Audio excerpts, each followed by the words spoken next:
Whether you're a lifelong keeper or just getting started, help us encourage responsible keeping, conservation, and public education in the interest of keeping our reptiles safe and healthy as we protect them for future generations. You're invited to spend time with us as we experience these awesome animals together on Intrepid Exotics.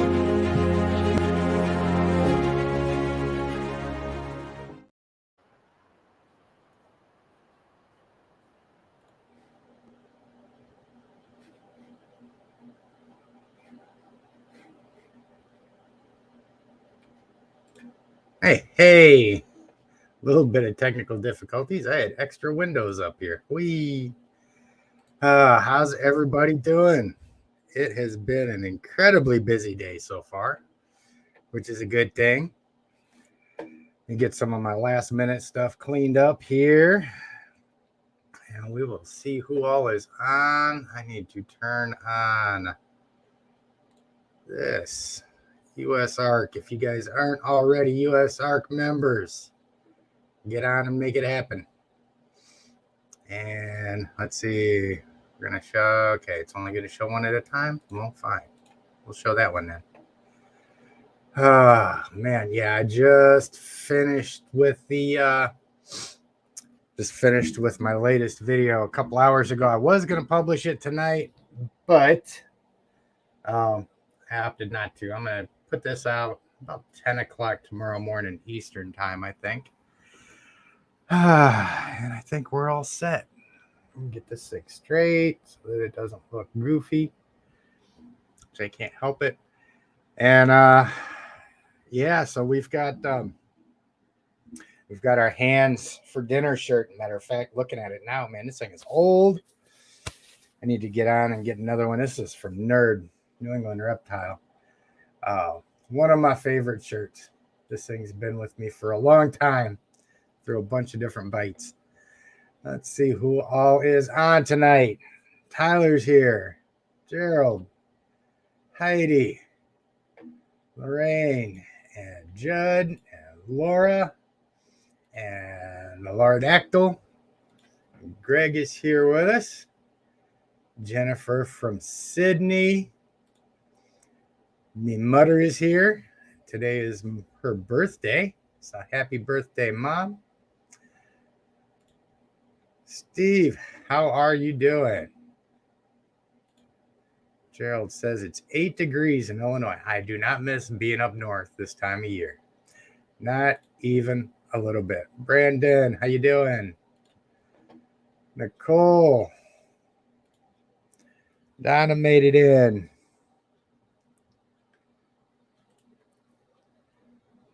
Oh, man. Don't you know? I am not going to function without my coffee, man. It just doesn't happen. Hello, Panther's here.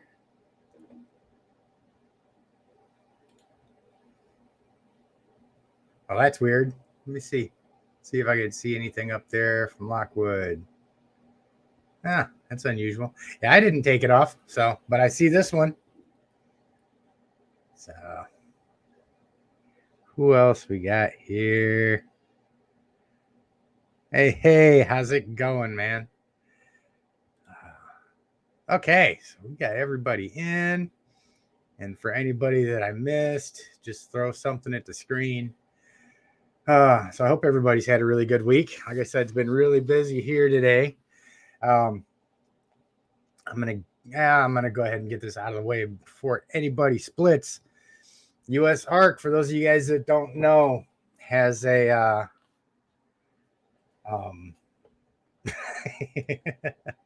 no square box on my eye. Yeah, you know how long it took me to get rid of that square box on my eye? I am certainly not getting that thing back. Still learning the nuances of interfacing the camera with the computer. So, but yeah, USARK. Let me get back on that. Now, I know a lot of you guys seen the video that I put out with Jeremy from USARK. For those of you guys that don't know, Jeremy from Brassman Reptiles is now full-time on with USARK. Excuse me. They don't really have a job title established for him yet, but if you're not already following him on Brassman Reptiles, make sure that you're going over to YouTube, looking him up. Him and Rob rather are still doing that. But on the USARK side of things, he's going to be doing a lot of the liaison stuff, helping Phil out.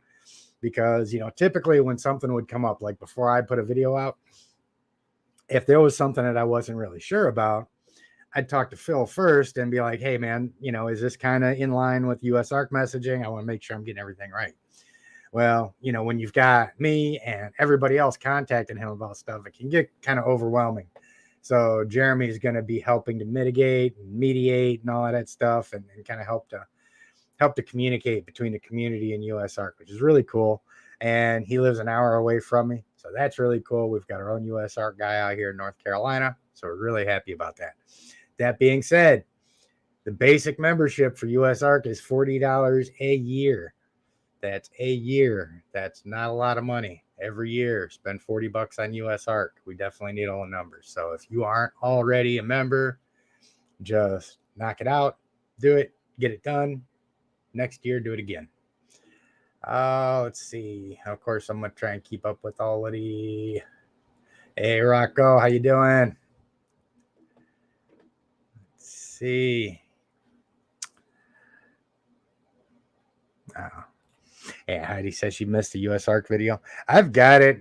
It's in there. One of them is recorded, and the other one I did with Daniel from USARK Florida. Was that was last Saturday? Yeah. So if you guys were out here last Saturday, Daniel was out here with us. Stuff gets kind of hard to keep up with. So as far as the alerts go, we still got the one in Florida that we're working with. Like I said, get on the channel here. The live stream from last week has got Daniel on it. You can scroll down a couple days, and when you get to the regular videos, and the video with Jeremy from USARK is on there. So Florida has got a total iguana ban that they're working on, and nationally we've got Louisiana and Washington now. Louisiana is really upping the ante on stuff that they're banning, some kind of unsavory regulations and permit requirements and things like that we all got to stay on top of. And now there's again this animal program ban in Washington that's coming up. Now, for those of you guys that are like me and are not going to remember this 15 minutes from now, just get on the USARK website. All you got to do is go on Google and type in usark.org, and it'll come right up for you, and you'll see all the alerts. The program ban that is coming up in Washington, that one's particularly kind of disturbing to me. I really don't want that to become a precedent anywhere, because the animal programs are what we use to educate the public with. It's how we introduce our animals to people that aren't familiar with them, people that don't know anything about them. It's how we kind of bring ourselves out of the dark ages and let people know what it is that we do. So those are really important. Really important to do. Let's see. So we got some shows going on. Yeah. Hello. How are ya? Yeah. Yeah, the bans on these animals are just completely ridiculous and uncalled for. Hey, Jay, how you doing, buddy? Yeah, if you guys can think of a good reason to ban big snakes or lizards or anything like that in an area where there's not a severe risk of them becoming invasive or something like that, drop it down in the comments. I'd be curious to see what it is. I've thought, and I really can't think of one. So, and it kind of all goes in line too with the video that I put out today regarding bites. Some of you guys may have seen the. Matter of fact, got this weird little flashing in the camera tonight for some reason, and I don't know why. I don't know. I don't think it's going to be too big of a deal either way. There might be some weird little blinking and stuff like that at some point one of these days. when I'm a millionaire, I'll upgrade. Till then, we'll deal with a little flashing.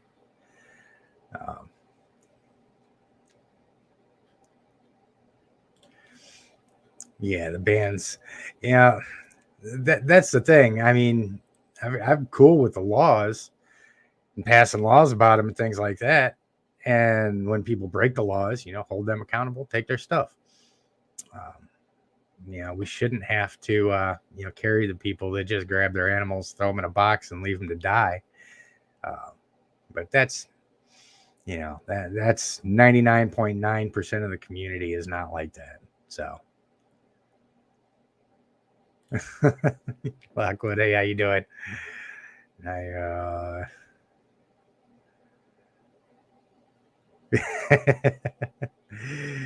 You can have the mug, man. It's on Amazon. I think all you gotta do is go to Amazon and look up rattlesnake mug. And I wanna, like I said before, I wanted to get this little fake rattle off of here and order like a real rattle to put on there, but I just don't feel like dropping $50 on a rattlesnake rattle right now. So it looks like we're lagging a little bit. You guys see any lag on your end? I've got StreamYard up here. That's what I'm working off of. And I also got the YouTube channel up over here. And it looks like we got a little bit of a, I don't know, a little bit of a lag. If you guys see anything weird, let me know. And I'll see if I can't tweak it. Talk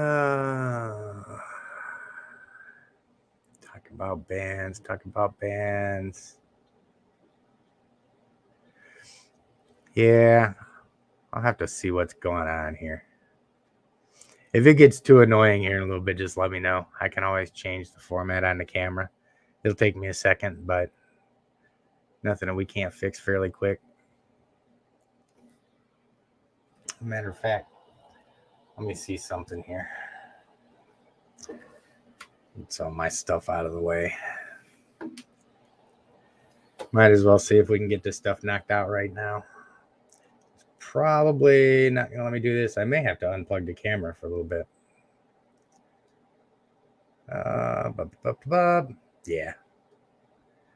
Yeah. Let me unplug the camera for a second. I'm going to tweak a setting, and we can continue to talk in the meantime. Let's see. There's that. That should be good. Back here. I think what it is I've got this thing set to auto 1080p. And when I do that, it may cause issues. So let me see if I can find that again real quick. Manual. Okay, so that's not even coming up on that. Okay, we're going to come back in.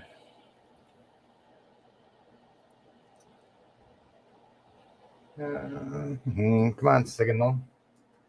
Give me a signal. There we go. Okay. We might still have to deal with that for a minute. Wonder if there's a low latency thing on here. Notation, I don't need that. I guess layouts, hotkeys, recording.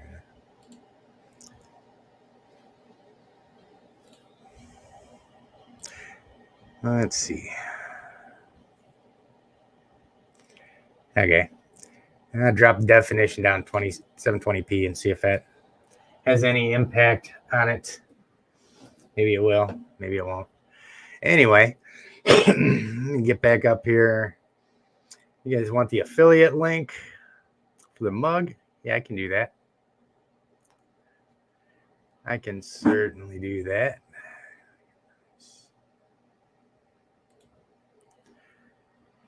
Good deal. How you doing, Dave? All right. Yeah, I'm going to get that affiliate link up in a minute. What else we got? Cool. So the video that I spent all day working on, you guys, like I got started saying earlier before I got distracted, is you guys may have seen on Facebook that I put out some stuff a couple times that I'd gotten bitten, and kind of talking about how we need to, figure out a way to sensibly put that into our public education stuff with newer keepers, because getting bit is just something that happens. Happens with new keepers, happens with old keepers, and but it's always hard, man. It's hard to put together a something good about bites and stuff like that without it coming across as really really negative for the community and stuff like that, because you get so many people out there that are they're just doing this stuff for attention and clicks and all that other stuff. So it's kind of a tough middle ground to find sometimes. Let's see. And I know I'm a little distracted here because I'm looking for the link which I just found. There we go. That's the affiliate link for this mug right here. Let's see if we share this video out and we get, a few million people buying that mug and a few million people watching, then we can retire and start doing snake stuff all the time.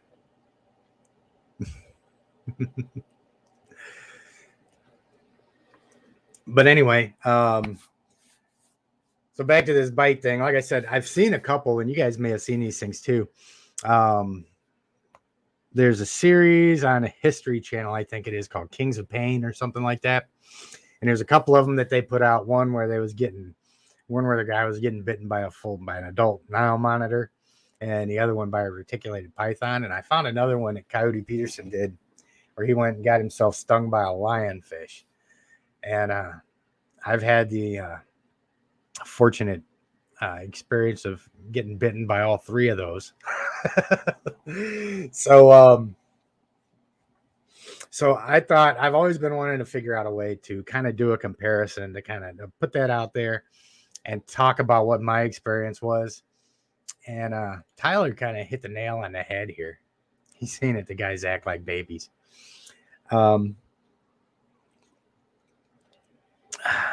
They definitely do. And like I said, I'll put that video out in the morning. I won't rehash the whole thing here. But the times that I've been stung and bitten, I haven't howled and cried too much. But of course, they got to play it up for the cameras and whatnot. But we talk about that. How people should, at least be familiar with what bites look like, what they can do, how you can get out of it and stuff like that. So let's see. Yeah, they certainly are.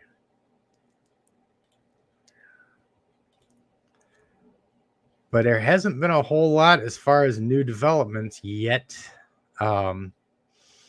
We've still got probably another month or two before we really know what we're going to be working with in regards to moving. That right there is going to be a big endeavor with what we've already got, but probably an even bigger endeavor once we start building and putting new enclosures in. Definitely looking forward to that. There'll be a lot of new stuff coming up. And I'm going to get Athena out in a minute. My little berm, I haven't had her out today. She has been an attention hound. Every single time I go over to the enclosure, she's been wanting to come out. So I'm going to go get her real quick.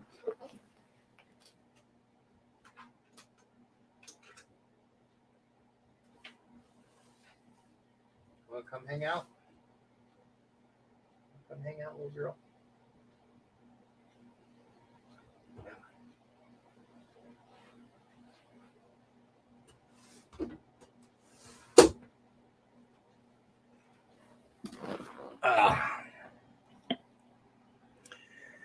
She's in competition with Chloe, our new retic over there, for sweetest snake in the world.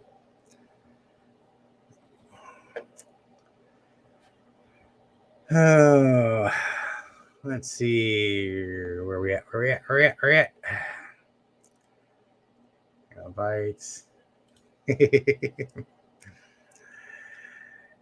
Oh yeah, he does ham it up a little bit. Yeah, especially with that lionfish thing. But I do got to say, to his benefit, he did take it fairly well. But the thing it doesn't show you in that video that he did is the number of days that hurts for. When my lionfish popped me in the back of the hand, man, I was up all night because it hurt so bad. It took a good 2 days for it to go away. It sucked really bad.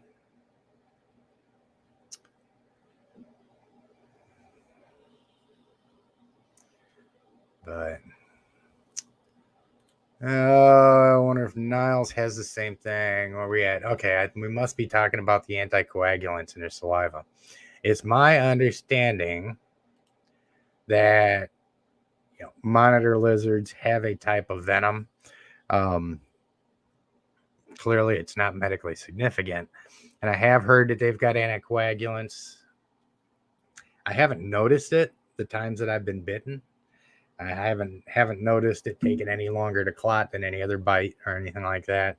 So they may be there, but their significance, I think, is really overstated by anybody that really thinks they're a big deal. So.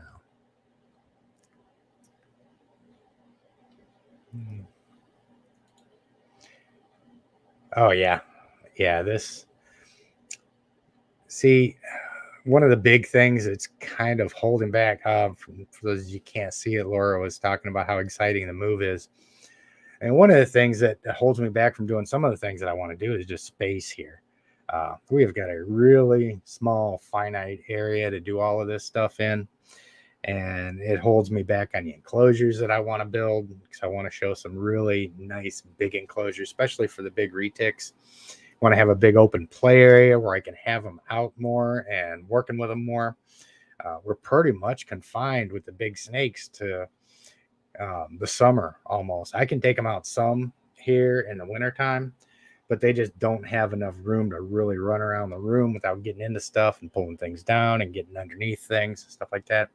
So one of the big things that I want to do when we get set up wherever we're going to end up at is really have like a big reptile studio there. We're going to have room for bigger enclosures. We're going to have room for more enclosures so I can get different species of animals to talk about and stuff like that. And want to be able to have more people over to do like handling instruction and stuff like that with. So it'll be a lot of fun. There'll definitely be a lot of stuff going on with it. Here I go. Yep, right. Exactly. Yep. No rabies. The worst thing you're going to walk away with from a snake bite is maybe you got to pull a tooth out later or something like that. Yeah, dude. I really underestimated Fago was saying he bet the lionfish bite was fun. I really underestimated how bad it was going to be. The first time I got stung by that little guy, I had my hand in the tank and he swam by me, and one of his dorsal quills, got right up underneath my fingernail. And that sucked. But then the second time when he got a hold of me, man, it was terrible. And the crazy thing about him too is that I would hand feed him all the time. I was never afraid to put my hand in the tank with him. He was never afraid of me.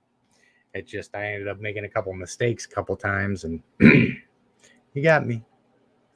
Which is a big reason why I put that video out, or the video is going out tomorrow, is that, we just kind of we got to come to terms with the fact that we're going to make mistakes and we're going to bleed sometimes, and it's not the animal's fault, it's our fault, all that stuff.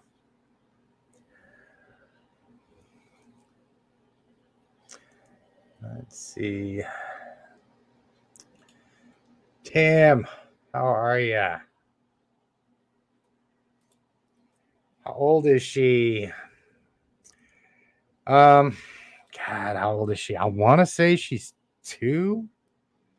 I'm terrible with dates, man. I really am. She's roughly around 2 years old. She got a really slow start when I got her. She hadn't had her first shed yet. She hadn't had her first meal. She wouldn't eat on her own for the first 3 or 4 months that I had her. So it took her a little while to really take off. Man, but once she started eating on her own, she has been growing like a weed ever since then. So she's a little bit smaller than you'd expect for a 2-year-old, but she's healthy and she's happy, and that's the only thing that matters. And the longer it takes her to get big, the more time I've got to get the enclosure upgrade set up for her. So it kind of works out. Hey, Jordan made it. What's going on, buddy? Yep, good weekend so far. It's been a busy day. Spent like all day filming and editing and stuff today. So let's see. What else we got? Da-da-da-da.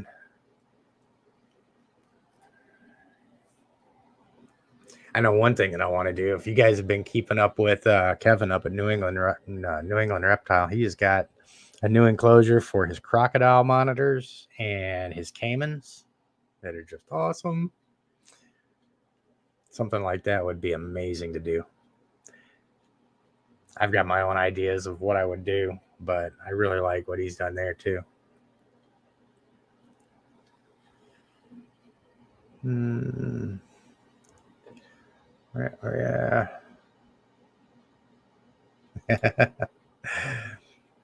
Yeah, that was I had seen when I was looking up those videos, I seen the one that he did with a stonefish too. Those are bad mojo. Let's see.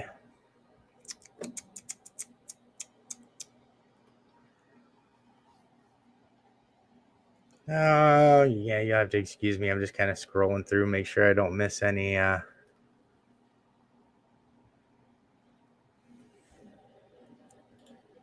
Hey, this is a really important one. Feeding tongs for the win, folks. They will even come close to getting you using feeding tongs. If you're feeding by hand, eventually you're gonna regret it. That was one of the bites that I talked about too. My retics, the only time either of my big adult retics have ever gotten me was when my female was a baby, maybe 6-7 feet long or something like that. I was feeding her, tongue feeding her, of course, but my body was too close to her, and she just flew right past that rat and stuck into my chest right here. So I threw a picture of that up in that video too, just to show what it looks like when they plug into you. But that was just a complete accident. She missed the prey item. But I mean, there's times when I go in there. Matter of fact, last time I fed Apollo, my male berm down there, my 13-foot albino berm. Last time I fed him, man, he came out of the enclosure like 5 feet on me. His food response was just crazy that day. And he's the sweet one where I open up the door and he just crawls out on my shoulder. So, if I wouldn't have been on my game that day, then he would have got me. Hey, Sam, how you doing? Bosa, what's going on, man? Oh, let's see.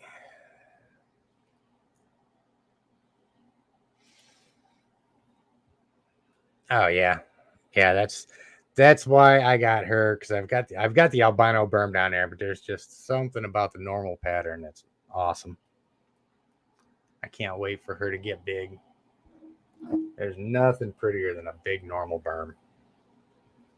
So I'm kind of curious to see how big Mr. Silent Bob the Sri Lankan gets too.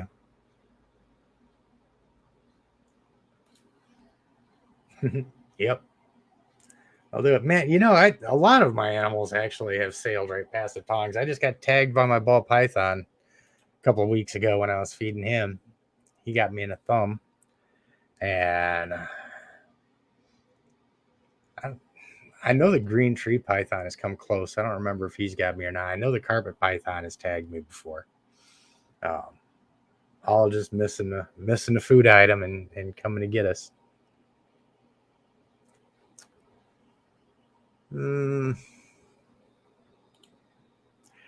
Yeah, talking about power and cold and all that stuff. Make sure we got a plan if your power goes out. That's my biggest fear, is having the power go out and then slapping leather in a generator not work or something.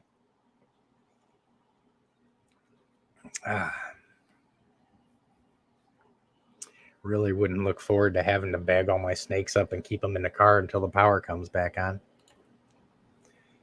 Hey, Lena. Glad you could make it.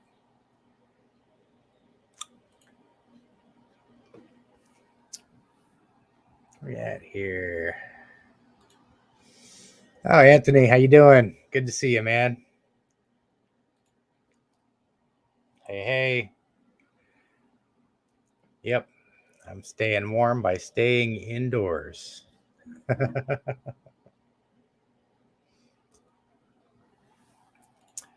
Oh, yeah, talking about the ramp for the monitor. Yeah, I need to come up with a good thing. Yeah, on some of the stuff, I've got some small strips of wood that I've screwed down. The only thing with that is that I don't like having a lot of screws inside the enclosure because he's strong. He's got, if he really decides to get on something, he could rip away some of that wood, and I just don't want to have exposed screws in there. So I'm kind of on the fence about how I do that.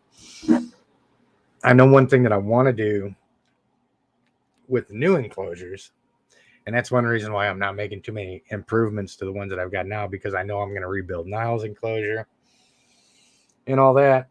But I want to get some exterior cuts off some trees with the bark and all that stuff that are about this wide. So that way it's real easy for them to climb around, and they've got plenty of stuff to grip. Plus, it looks more naturalistic.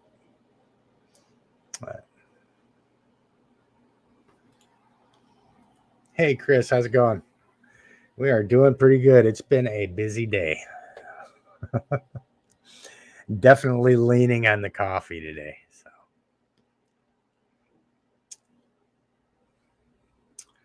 okay, we're at.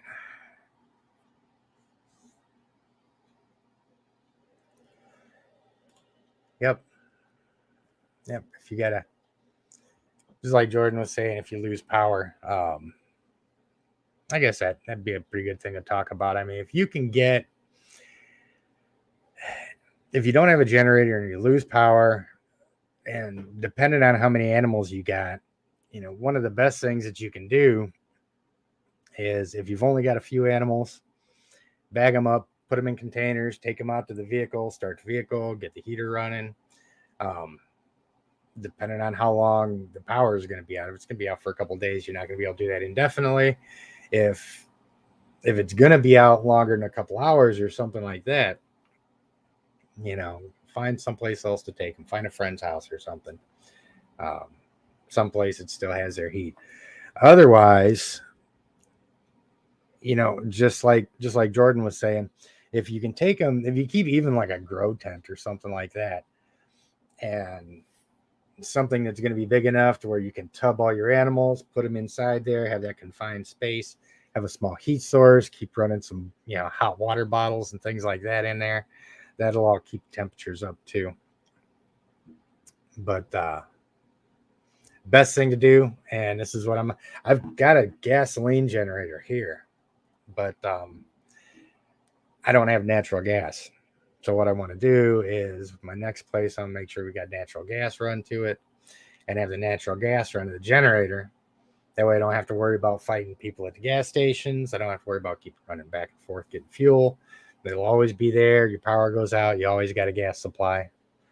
So that's the ideal way to do it, as far as I'm concerned. And another thing you can do too, if you don't have if for some reason you don't want to get a generator, LP gas, propane, and a little wall unit can work really well. At least for one room, one small section of your house and stuff like that. If you've got that set up, just close the doors, insulate everything off, turn on that LP gas heater, and it will keep everybody toasty until you can turn the heat back on, put everybody back in their enclosures. So, yeah, 55 degrees in Florida. You keep bragging about that. And when the hurricanes start coming through there, I'm going to start bragging about our 5 mile an hour wind speeds.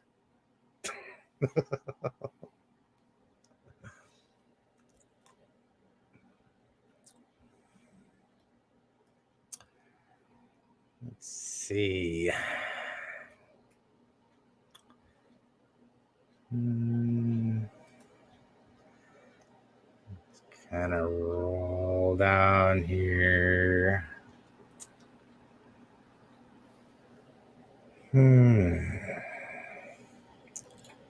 It's my favorite group of snakes. Boas are awesome, but retics are my thing. I love my retics. If I had to get rid of everybody except for one snake, I would keep my female retic. One, because she would probably hunt me down if I didn't. She's been with me since she was big enough. Well, she was a little bit bigger than Athena here. And now she's a freaking beast. And I can't wait until I really think she's going to start getting close to 18 plus feet. So I'm really looking forward to getting her bigger enclosure put together where she can really stretch out and have fun. Let's see. Hey, Chad, how's it going, buddy? Oh, you're at the gym? Well, you have fun at the gym. I've sworn off the gym. I refuse to go again.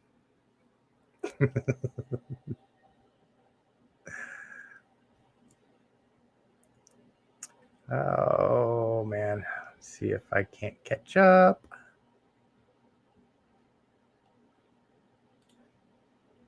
Yeah, these dual fuel generators are great. The one that I've got here is a tri-fuel. It runs on gasoline, natural gas, and LP gas. So, and it's big enough to run the heating unit and some of the lights and stuff like that here. So, let's see, merch ID.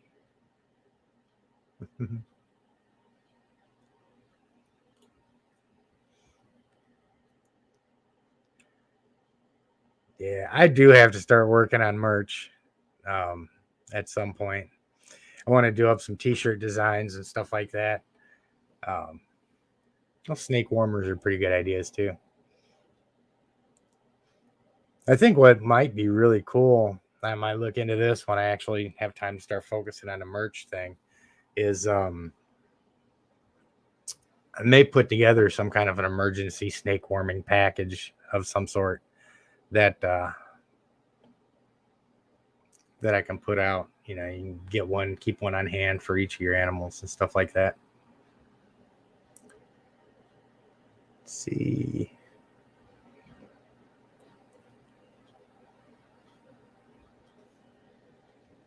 Let's see. Literally, guy. Oh, yes. And yeah, she's all on board with the snakes.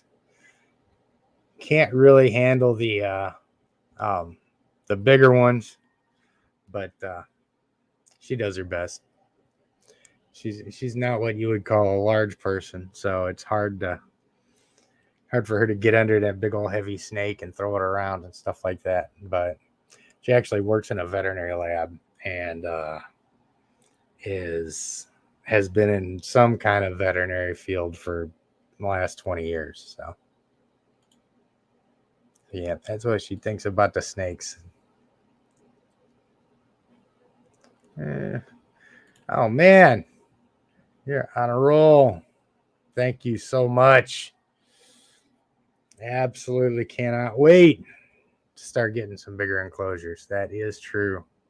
Definitely appreciate it. I actually have got trying to figure this out with all the other stuff that we've got going on. I've got somebody that wants to send me about a 12-foot retic that tends to be pretty spicy, and kind of let me use him for some more educational stuff, kind of like we did with the Sri Lankan, except with a larger snake that you can't just allow to bite you 20 times until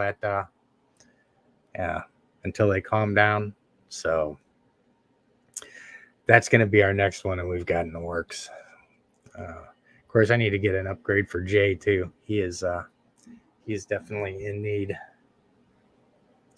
Like I said, we're so close to moving now too. As soon as we get that nailed down and I get that new facility, whatever it is, wherever it is, it's gonna be so much easier to plan. So much easier to set up the larger enclosures. So in the meantime, I just take snakes out all the time.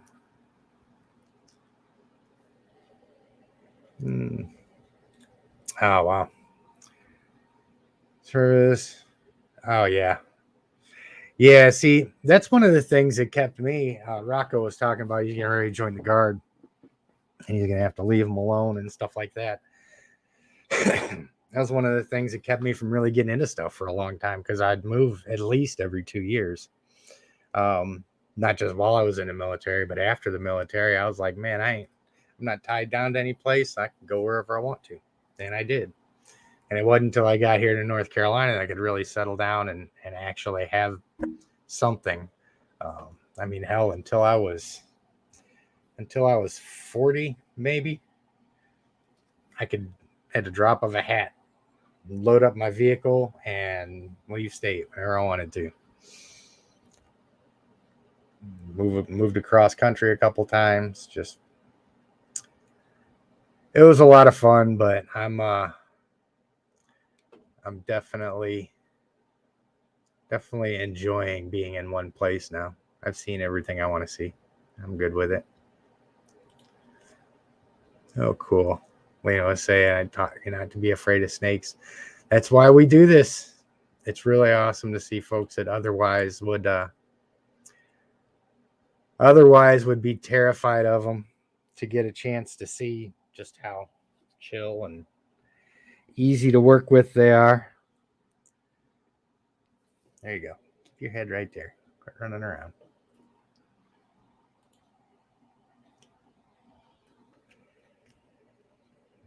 Yes, indeed. I do kind of miss the Army sometimes. It's not until after 9 o'clock when I'm just now getting out of bed on the weekends, having my coffee, though.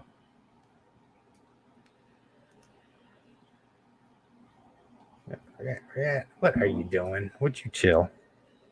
I'll make me put you back.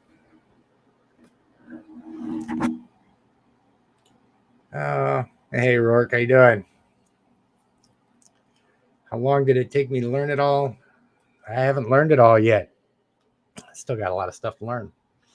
That being said, it didn't take me too long to learn the basics, what they need and stuff like that. I mean, in the course of a couple months of studying, and keeping your animals, you can really get a good feel for the, what their temperature and humidity needs to be like. You start getting a kind of a good handle on their behavior. But the thing that really accelerated me is that I had an opportunity to work with a lot of really big reticulated pythons, all the way from wild caught to puppy dog tame, up to 22 feet and over 200 pounds, huge snakes. And had a lot of handling experience with them. So, it's one of those things when we talk about how long until somebody's ready. It really depends on the person and what kind of experience they've got available to them. You can have somebody that's kept ball pythons for their whole life, and they take in a reticulated python. Once that thing gets 10, 12 feet, they're lost, and they've got to go from, pretty much learn from scratch. because it's an entirely different animal once you're dealing with a big snake that can actually hurt you, as opposed to a little ball python who's not really going to do anything to you. And you also, I noticed a big difference between my animals and somebody else's animals. My retics they're mellow, they're socialized. I don't worry about them, but I've worked with them before. Once you get out and you start working with somebody else's, or in a breeding facility or something where they're not that happy, it's day and night. You realize how little you actually know, going from a comfortable animal to a really difficult animal to work with, where where it's trying to bite you every time it sees you. So, it all kind of depends on what experience you seek out and things like that. The whole reptile education thing can be kind of tricky, because it's hard to do when you're not doing it hands-on. It's one of those things where you've really got to experience it. But it's, in the course of a few weeks or something, the average person should be, good to go for beginner and intermediate level reptiles. I would recommend a good couple months experience before getting into retics and stuff like that, because a lot of people don't seek out that mentorship and stuff like that. But if you don't, and you've got your snake, it may be cool, they may be nice and mellow, but the first time you make a mistake, once they get 12, 14 feet long or something, and you've never had to deal with it, you don't know what to do, it can get pretty grisly. So it's a really nuanced discussion, actually. That's one of those things you could probably get 5 people on here and do an all-night live stream just talking about how long it takes to learn snake keeping. I appreciate the question, because it's deeper than you may have thought. So, any tips for smaller? Tara was asking if I've got any tips for smaller statured folks on how to handle big snakes. And that is what I try and do most of the time, is I try to just guide them by the head. Leave their body down. Wherever their head goes, wherever you can get their interest, the rest of their body will follow. You'll see me. You'll see me in the videos with my big snakes draped over me and stuff like that. But if you notice, in about 5-10 minutes, man, I am panting like I just ran a marathon, and they're kicking my butt. They're trying to get away, and they're trying to go check stuff out. So when I work with my bigger snakes out here, especially when you get to an animal that's 100 pounds plus, 150 pounds plus, once they get that big, you don't want to be trying to lift them up. A lot of times you can take them and just kind of, just like with the little ones, kind of guide their head a little bit. And like with Athena here, I just guided her just by pushing her head over to the table.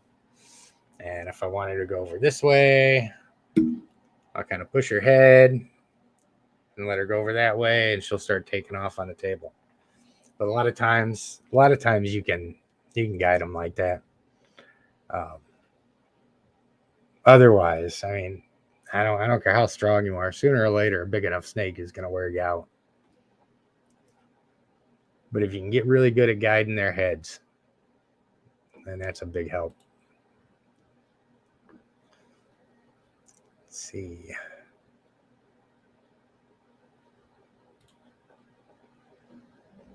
Yeah, Jordan makes a good point too about starting with babies, so you've got time to build that relationship and that trust with them.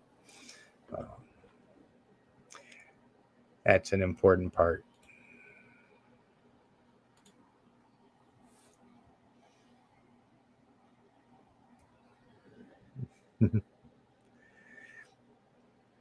Yeah, Tyler was talking about showing people that they're not just monsters.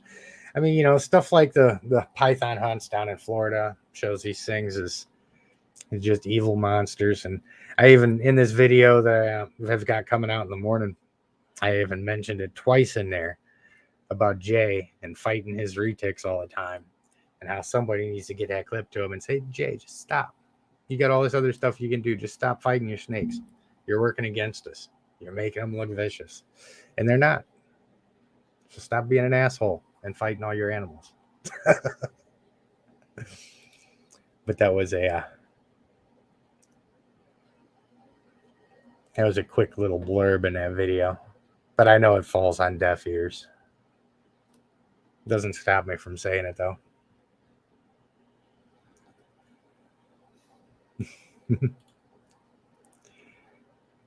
Western North Carolina is nice.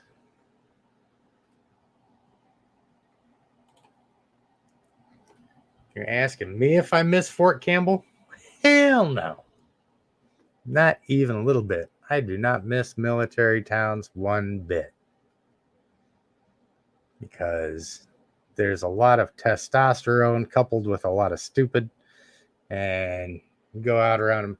Where do you think I learned how to fight so good? You spend a lot of time going out on the weekends around military towns. Yeah, you get a lot of practice. Ah. There you go. See, chill out.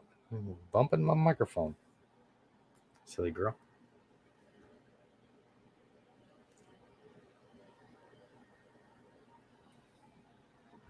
Oh.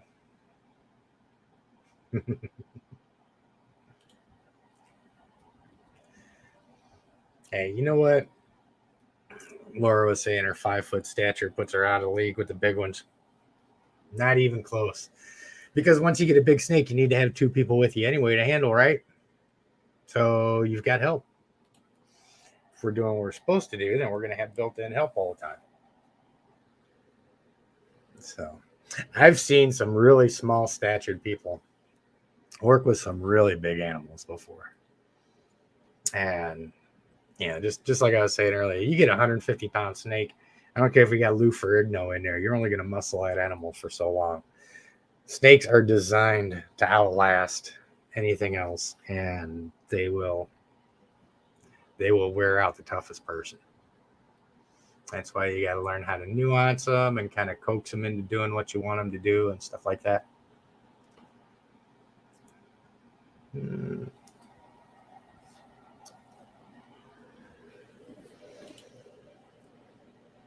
And see, you know, the male berms, you know, we all know these snakes are sexually dimorphic. So, you know, like my male berm is only maybe 13 feet now. And he's got to be pushing 7 to 10 years old. Yeah. So he's not, I don't expect him to ever be a monster. And he doesn't have a bad disposition or anything like that.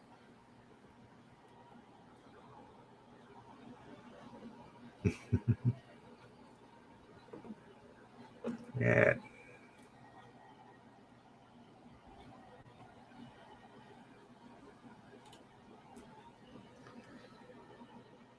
Yeah, see, target training is cool.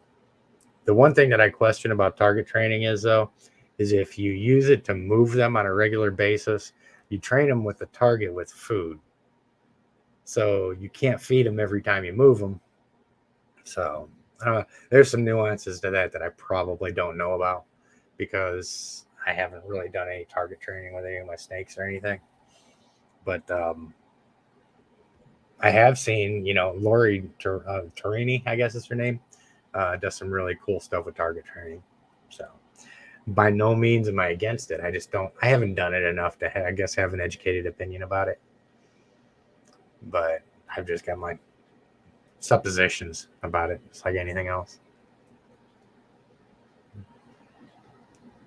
Yeah, see, there goes. Lori Torini.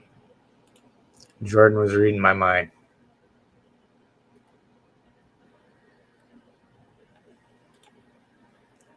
Yeah, Greg hit the nail on the head, man. Anything that you do and you really care about, you'll never run out of things to learn. Some of the stuff you learn you may never use, but I find you can always tie just about anything into anything else if you go deep enough into it. Let's see.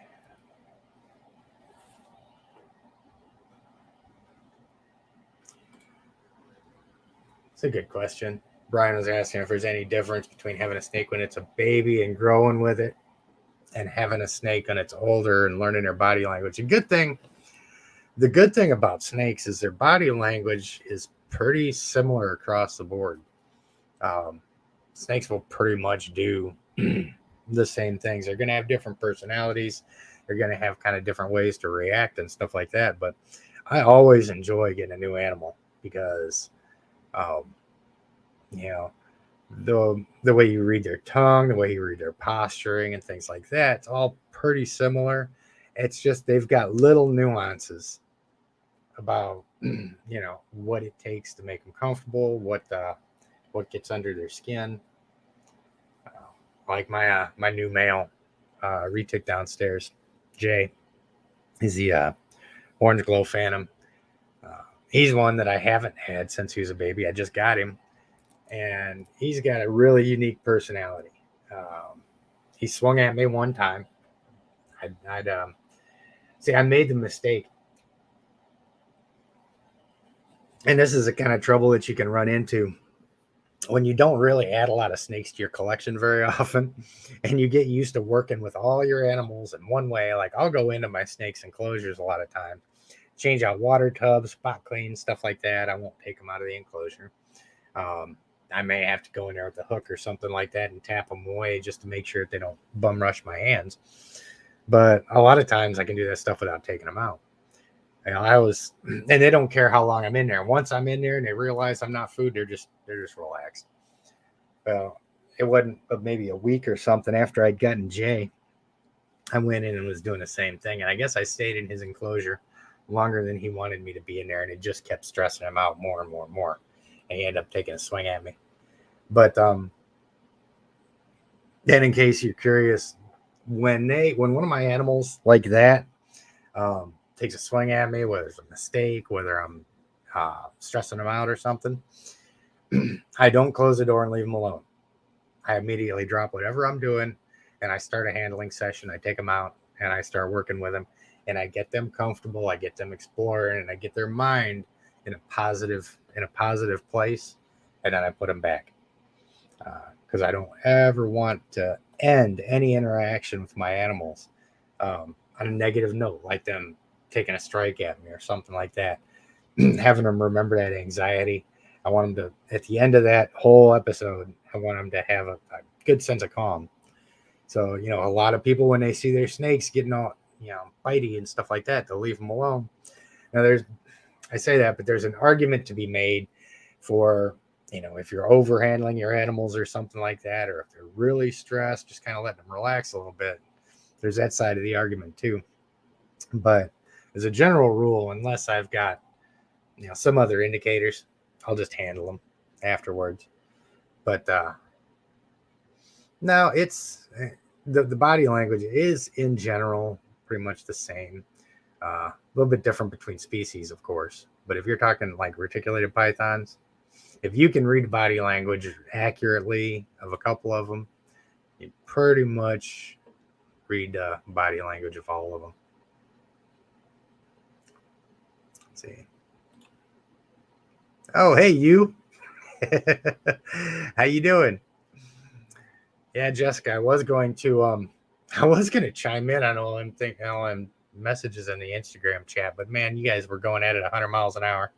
I couldn't keep up, and I was trying to do 3 other things at the same time. So I don't know what you guys were talking about. If it's important and I need to know about it, just send me a message offline, and I'll start keeping up.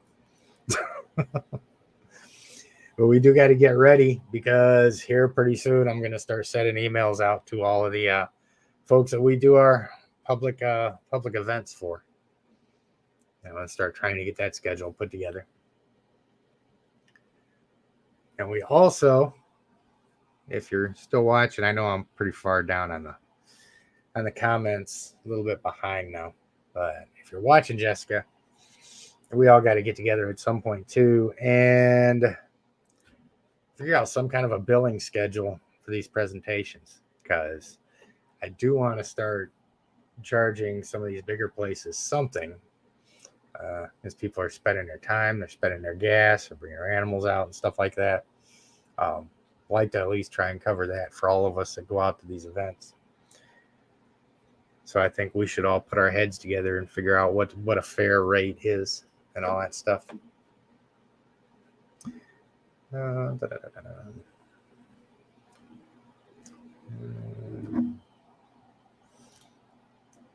Yep. You at least got to have somebody that can hear you scream if you're handling one of your bigger reptiles. They've at least got to be close enough to get to you really quick and hear you say, "Oh no, something bad happened."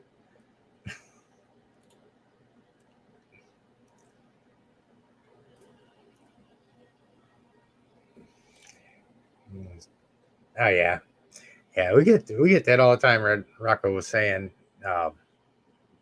he gets his boa out, hands it off to somebody else, and he'll come back. I handle the snakes a lot more than Ruth does, and it's really kind of funny because she'll take them from me sometimes. I'll hand them off, and she'll handle for a little while, and next thing I know, the snake's back on my shoulder, working her way back over to me. So they are intelligent, and they do recognize their keepers. That is for sure. Let's see.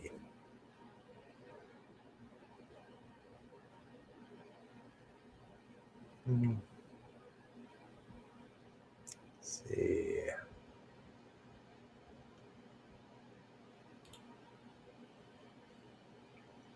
Yep. If you're in a position to get a retic and you've got an interest in them, you're going to find retics are an entirely different animal. There's something about these, even as close to berms as they are in size and stuff like that. And they're still pretty close in demeanor to berms, but man, retics are friggin' amazing. There's something about, especially with my big retics that I've had for a while, there's just something about interacting with them that I don't get with any other animal that I've got. So.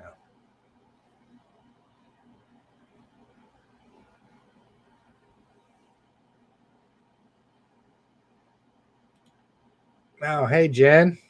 I just seen you. We do love our monsters.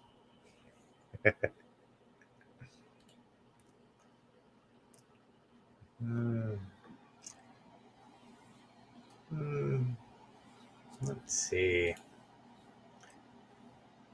don't know if he was already talking with somebody else or asking me, but I tongue feed mainly because I like to see them take it right there. I mean, you can drop feed and stuff like that. There's nothing wrong with it. You just got to make sure that you're kind of getting their attention and stuff like that. But if they don't take it after a few seconds of dangling around, then I'll just drop it in and then check it later. You just got to, when you drop, well, just with anything, anytime you feed, you always got to make sure you're going back a few hours later and checking to make sure that they actually ate it because, it has happened before that, you go down, you feed, you get back up the next morning, you go down, look in your reptile room, and you see an animal didn't eat. So you've got a prey item, it's still sitting there. So you clean that out, disinfect it and all that stuff.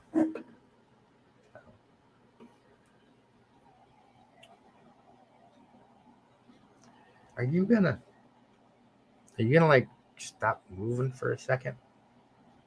What are you doing? Are you not tired? Just keep trying and trying and trying to get away from me. I have to put you back in a minute. You're the sweetest girl ever. I am going to put her back and I'm going to get Chloe out of her water bowl because she's been in there snoozing for days.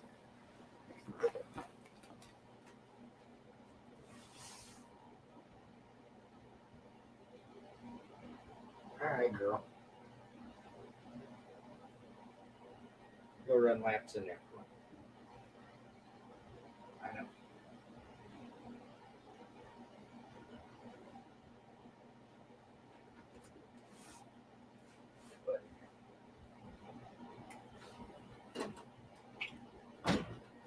Hey, you.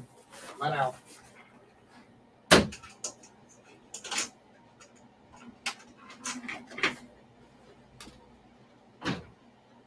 on, Sergeant Bud. You come see me? Come see me?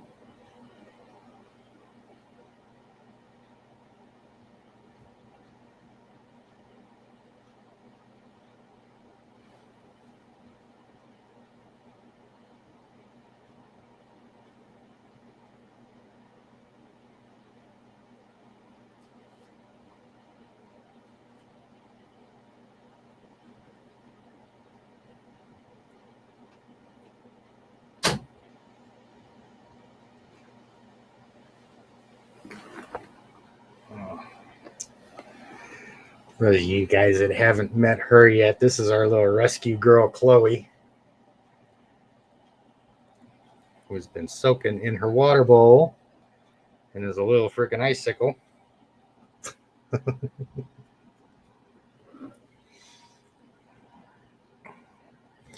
So you need to hang out here and warm up some. Oh, you're not going in the holes in the chairs. Ooh, she's chilly. All right. Hang out here and warm up a little bit. I mean, that's a crazy thing about these snakes, too. I mean, you talk about the heat parameters that you've got to have for them. And she has got a comfortable ambient temperature inside the enclosure. She's got her basking spot. She's got a nice hot spot in there. And she just hangs out in her water bowl. Perfectly content to just chill out. Little goofball. You feel like a friggin' popsicle.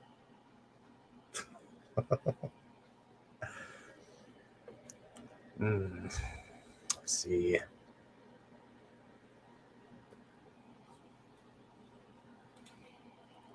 Oh yeah, 4x2x2 for ball python. That's fine. Absolutely.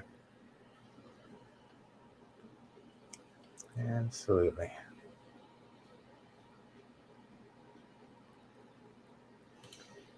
Yep, same thing I do. I've got some hemostats that I use. Some really nice long curve Kelly hemostats that work really well for feeding.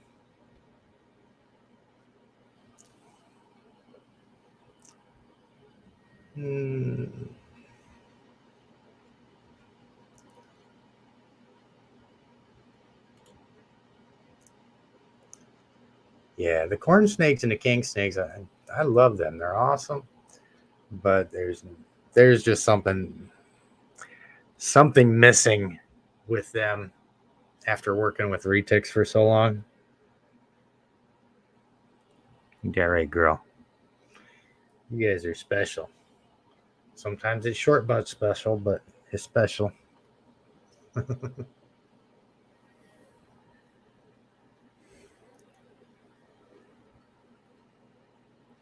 see.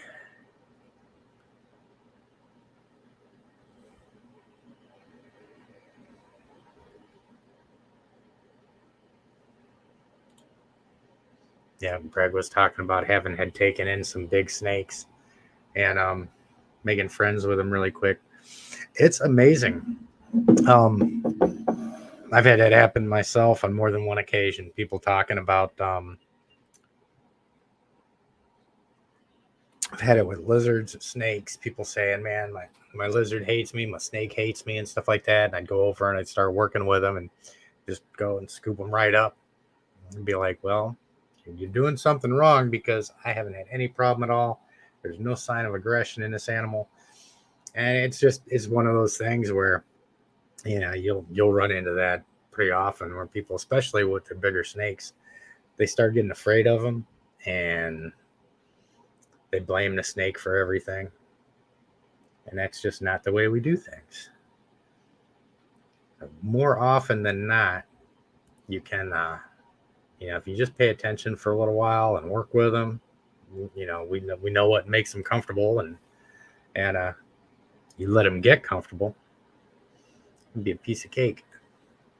He said Tigger, my big male, he was a complete asshole when I first got him. He didn't like me. He didn't want nothing to do with me. Now he's my best friend.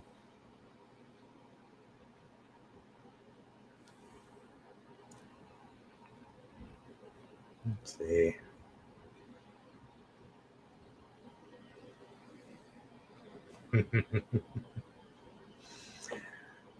Let's see. Just scrolling through to catch up on comments here.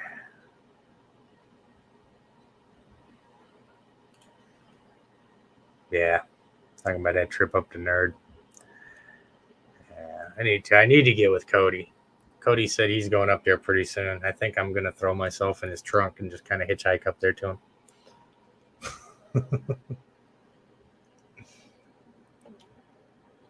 Yeah, I'd really love to get up there and see that place.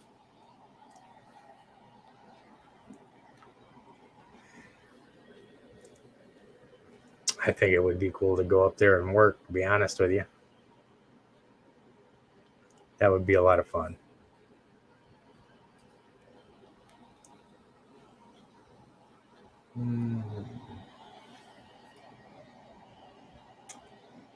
Let's see.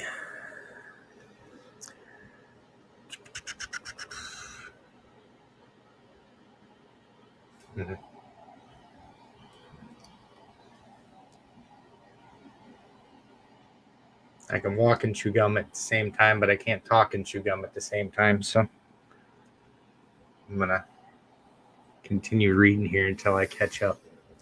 Let's see.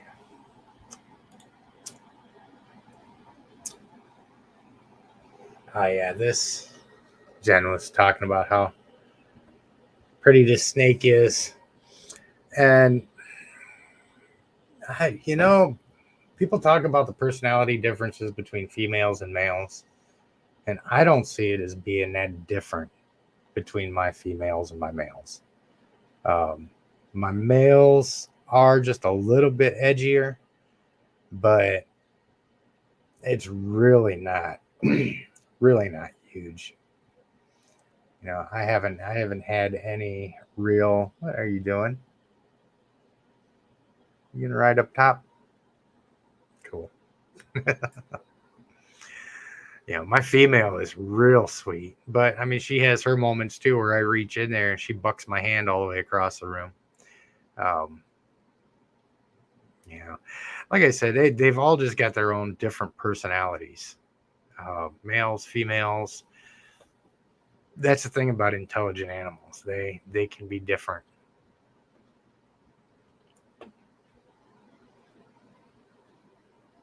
Mm-hmm. Yeah, and Chloe here, she's a mainland lavender, so I have every anticipation she's going to be a big girl too. So.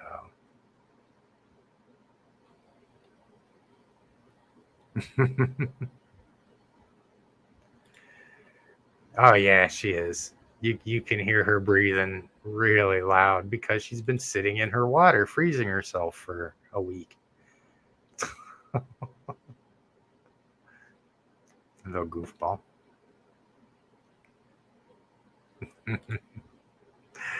Yeah, my hoggies. Oh my god, that's my biggest, meanest bluff in the house is my hog nose. I'll go in there to pick her out, man. She flares her neck out at me and hisses like mad, and she'll stab me with her nose every now and then. But once I get her out and I start handling her, she's like, "Oh, okay, yeah, this is cool."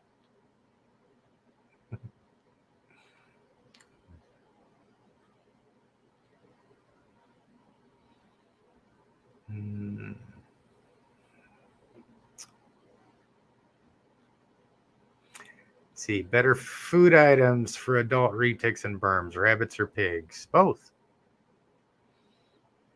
The only thing you really got to worry about is when you get into larger pigs, the way their hide is if you get a larger pig, you throw them in, a lot of times you'll want to perforate the skin in a couple places so that they don't start to swell before they can digest through that skin. Sometimes that hide can be pretty thick. But, I mean, we're talking 20, 30-pound pigs at that point. Not too many people are going to keep snakes that are going to eat pigs that big. But I feed both. I've got rabbits and pigs for them. They can survive comfortably on either. A lot of people prefer pigs just because they're easier. They don't have all the fur. They thaw out quicker. But I've got pretty easy access to rabbits too. So.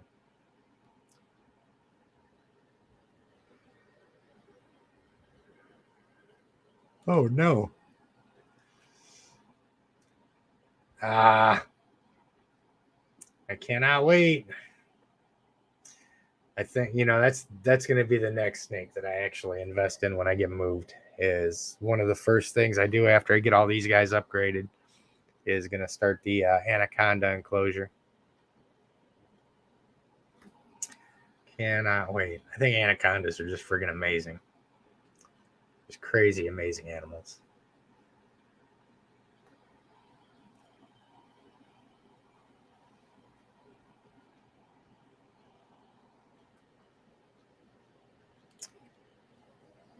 Yeah, Jordan, the way I really got rabbits established as my staple for my bigger ones is that I just contacted rabbit breeders, and if you've got show rabbit breeders around you, they call. Some of them call a lot, and they'll have rabbits from medium rat size all the way up to 8-9 pounds. So rabbits can really be a good staple for all of them. Like I've got Athena, my Burmese that I just had out. Her primary diet's rabbits, and she just eats the stillborns that are, like I said, about medium rat size, and she's been growing like a weed on them things. I've got some quails in there too, some quails and some chicks.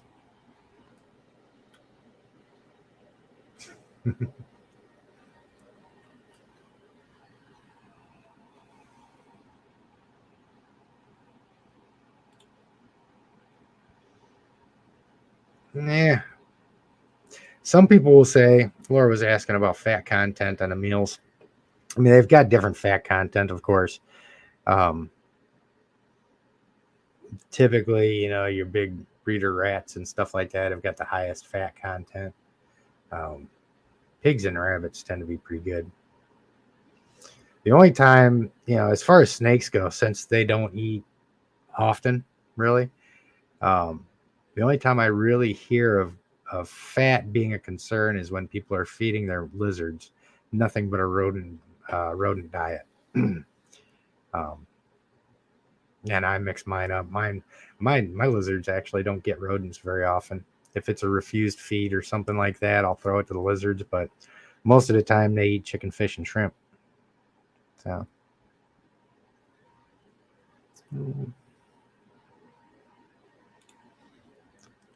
Has anyone heard how Brian is doing? Last I heard, Brian was still resting at home on hospice. His son actually put out a video today, and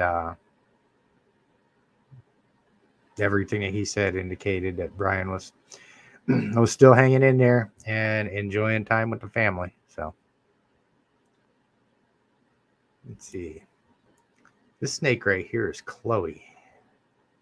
So.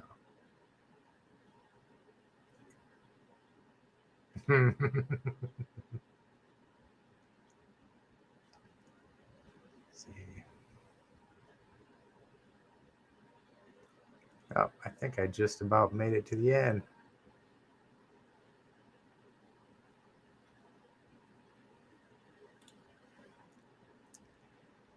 You talk about Rodney saying he treats his retics like venomous. That's completely meaningless. No reason to treat your retic like a venomous animal. I mean, maybe if you don't interact with them and they are strictly commodities for breeding, and maybe that's the only reason why somebody might do it. But yeah, that's not necessarily advice I would give to anybody.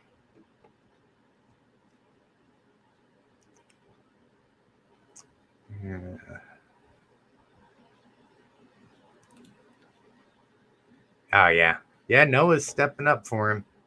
It's going to be real interesting to see where everything goes. I'm still going to do what I can to kind of support the. Not like he needs it. He's got what 5 million friggin' subs now and stuff like that. But I mean, I'm definitely behind him. He's got a lot going on out there and a lot to carry on.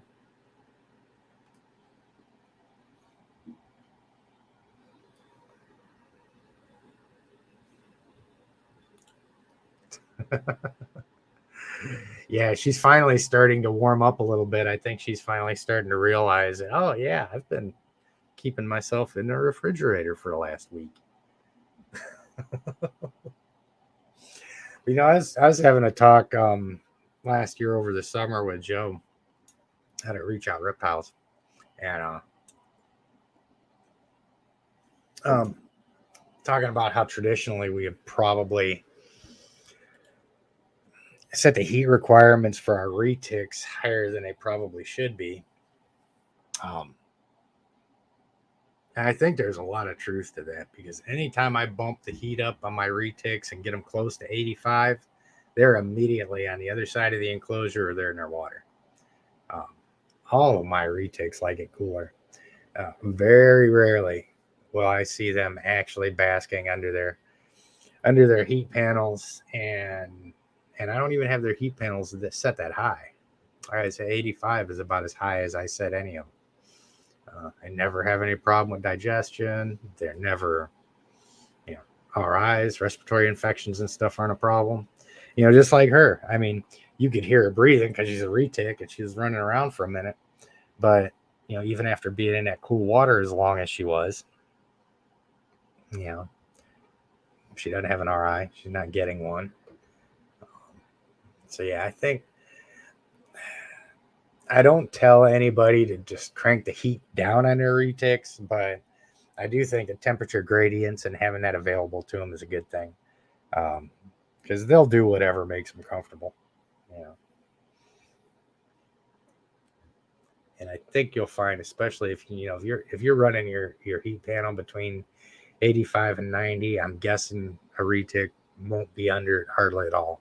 They'll be on the other side of the enclosure.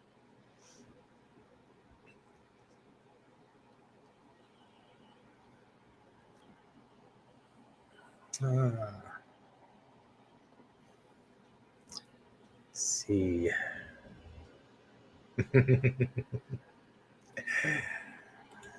All right, Tara, if you haven't signed off already,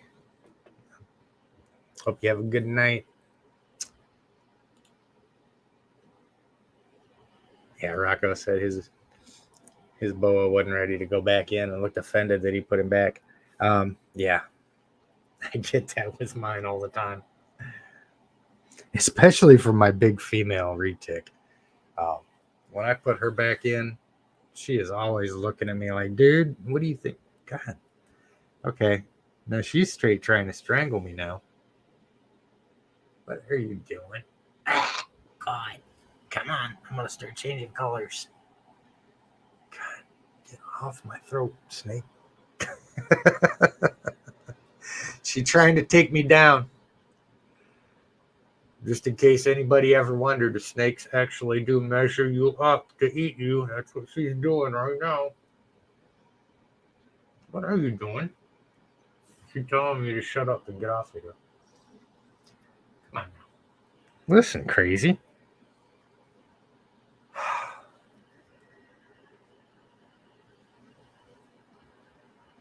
It's a friggin' fruitcake.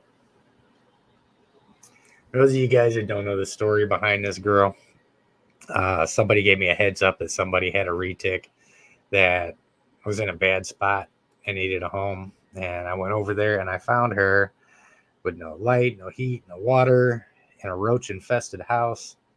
And she was a friggin' icicle when I opened up the enclosure to take her out. As soon as I opened up the enclosure, her head popped out.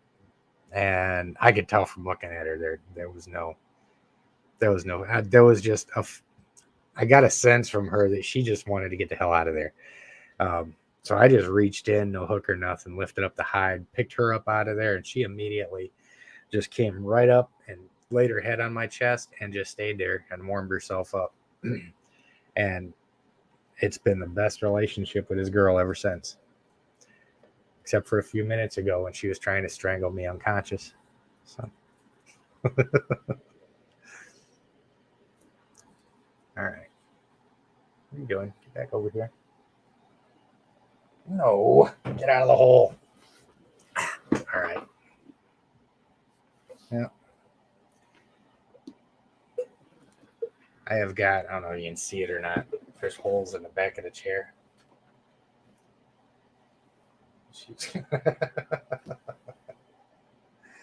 Yeah, she warmed up a little bit. Now she's got a ton of energy. What are you doing? What are you doing? You are a pretty crazy snake. You know that, right?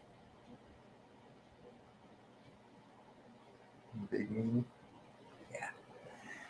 Yeah, snakes are just killers, man. You gotta watch them.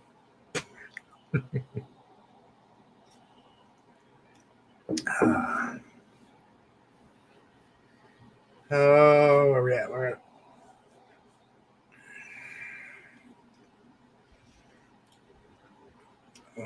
Where's that at? Oh, yeah. She is, man. She's trying to gag me and choke me out.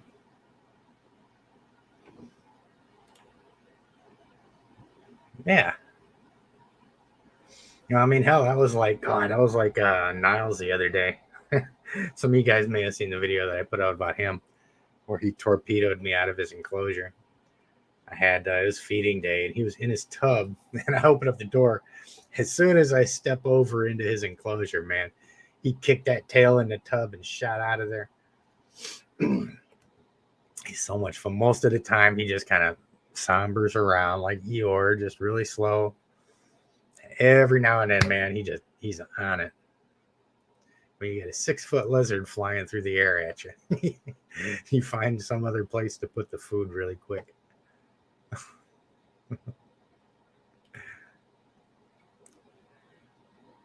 Yeah, almost all of my bigger snakes take my phone because I've got it on my belt. They've always wrapping their tails around it and stuff. Yeah, she is really an awesome snake. I can't wait to see her starting to get bigger.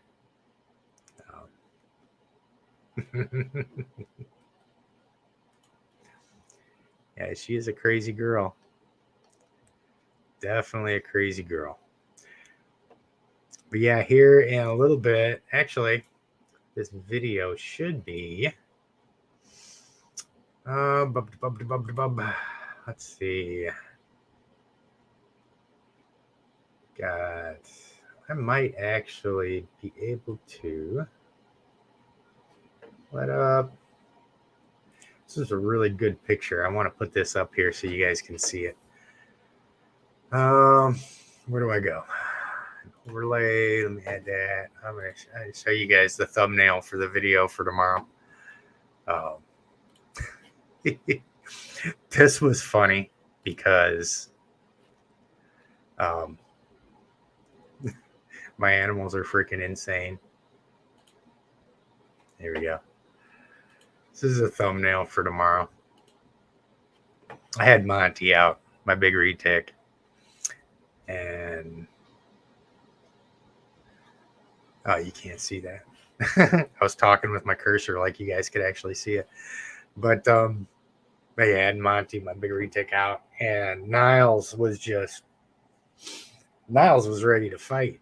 He didn't like that one bit. She's kind of looking at him and checking stuff out and going, man, do I want to eat him? Well, there's a cage there. I'm not going to eat him. So, and man, Niles is just like, he is punching so over his weight level, over his weight class. It was the funniest damn thing. So we got a little bit of that. Going on tomorrow. There's never a dull moment with these guys, I swear. I gotta keep checking in here to make sure she's not taking off across the floor to go get in anything.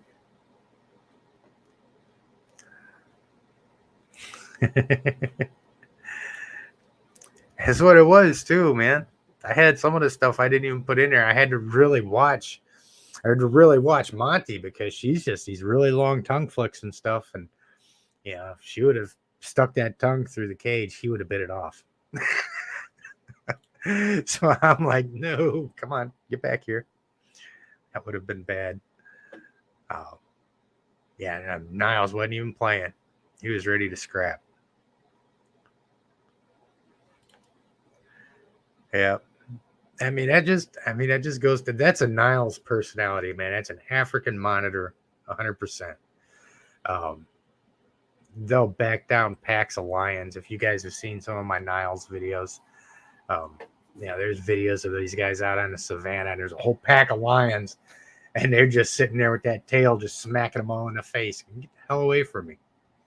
Yeah, any one of those lions could get a hold of them and thrash them in a second, but it's just like anything else when you're growing up in a neighborhood. It's not always the biggest guy that's the scariest. It's the crazy little dude that just jumps up. So Niles is kind of like the crazy little dude who will go right up and get anybody. Oh yeah. If you guys have never been tail whipped by a big monitor before, it comes highly recommended. You should try it sometime. I got this last summer. I had Niles outside. Always walking around the backyard. He's really sensitive to environments. Once he gets comfortable in a place, and once he gets comfortable there, he doesn't want to go anywhere else because he gets in a new environment, man. He's all spun up. And he doesn't go up front very often. I took him up front. We're under the carport, and he's sitting there. And I went over. I needed to pick him up and take him back down because we was going downstairs. And I knew it was coming as soon as I bent over to pick him up, man, because they've got this thing that they do. They'll cock their head up. They'll puff their throat out. Come on, pick back up. There we go. But they puff that throat out. Really, what the hell is going on here? Having some issues with the camera. I guess it's getting tired. I think after a while, these things start getting warm and being a pain in the butt. But yeah, when I leaned down to pick him up, man, he went and he hit me with that tail. And I had a welt about a foot long on my side for a good week. So, let's see. Yeah, monitors are a trip, man. That is for sure.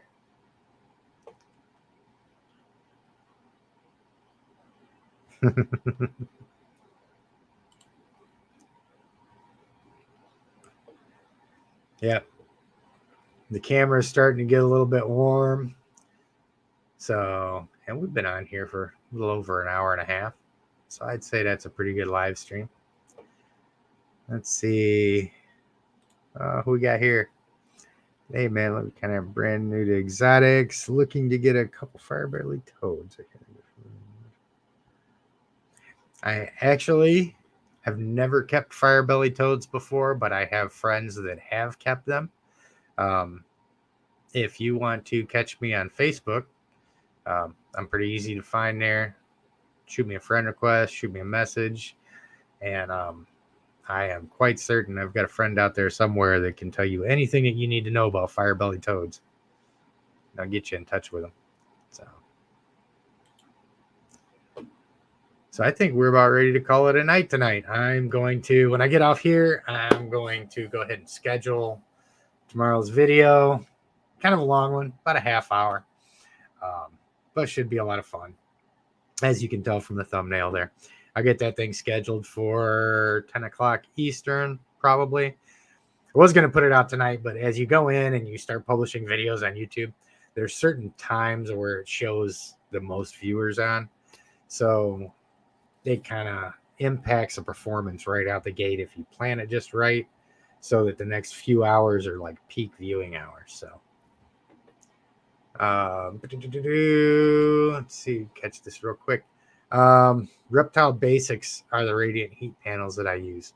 And because it helps that they're in the same city that I'm in. So if you order any Reptile Basics, they're coming from right down the road from me. Should probably do a sponsorship with them sometime.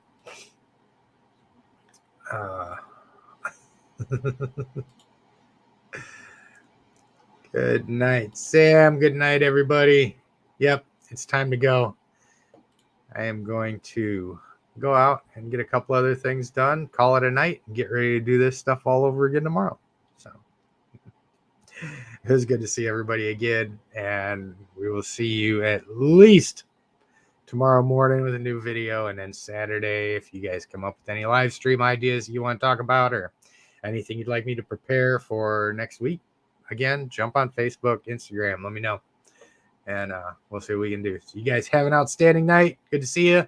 Welcome to the new folks that are coming on, and we'll talk with you guys next week. Bye.